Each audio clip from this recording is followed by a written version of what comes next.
Bana, mambo vipi? Ujambo na karibu sana mtazamaji Bongo Super Media.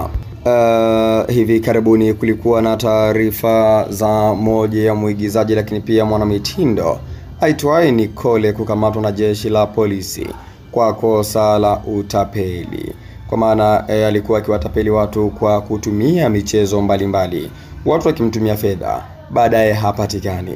Sasa Mange Kimambi akasema kwamba atavujisha video ambazo zinamuonyesha Nicole uhalisia wake akiwa polisi.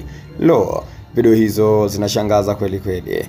Na hizi picha ambazo unazitazama hapo ni baadhi ya picha ambazo zinamuonyesha mwanadada Nicole ambapo akiwa polisi, lakini ule uzuri wake wote umepotea. Kwa maana Nicole huwa anasifika kwamba ni mzuri, anang'ara. Lakini kutokana na picha ambazo zimevujishwa kama ambavyo unazitazama hapo, ni picha ambazo zinamuonyesha Nicole akiwa katika uhalisia wake. Unajua katika haya maisha kuna wakati mtu unakuwa katika uhalisia wako, na kuna wakati ambao unatumia fedha lakini pia unatumia kamera kwa ajili ya kujiboresha zaidi. Lakini hivi ndivyo ambavyo hali halisi ya Nicole ilivyo.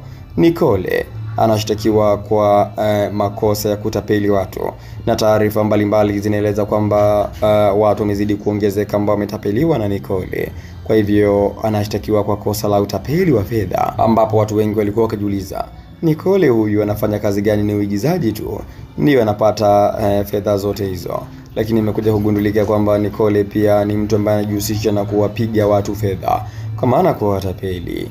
Na hizo ndio picha ambazo zimezagaa sana katika mitandao mbalimbali ya kijamii, zikimuonesha Nicole hali yake halisi akiwa polisi. Mtazamaji Bongo Super Media, wewe maoni yako ni yapi kuhusiana na picha hizi za Nicole, lakini pia na jambo ambalo limemkuta Nicole? Andika maoni yako hapo katika sehemu ya comment, na ikiwa ndio mara yako kwanza kutembelea katika channel hii, usisahau kubonyeza alama ya kusubscribe.